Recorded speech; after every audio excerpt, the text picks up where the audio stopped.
La nostra rabbia è dovuta al fatto che noi dipendenti, quando hanno fermato l'azienda, eravamo fuori con quasi 5 mesi di stipendio, i conti della banca sono stati bloccati, tutti i soldi che vengono incassati in questi mesi, frutto del nostro lavoro del 2013, vengono bloccati a favore della procedura per pagare le spese della procedura e del Quanto fatto costa questa procedura? €1 milione perché nessun tribunale, nessuna legge controlla il costo della procedura, possono fatturare quello che vogliono, perché ho sentito parlare anche di €300 all'ora e nessuno controlla quante ore ci mettono, cioè alla fine a spanne abbiamo fatto un conto di 900 1 milione di euro.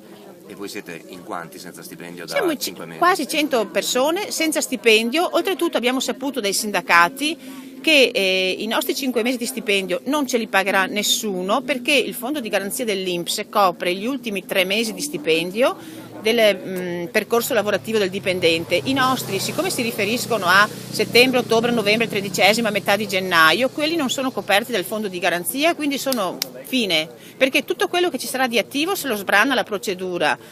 Sugli immobili c'è l'ipoteca delle banche e per noi cosa resta? Le macchine da vendere a peso, si figuri se portiamo a casa lo stipendio.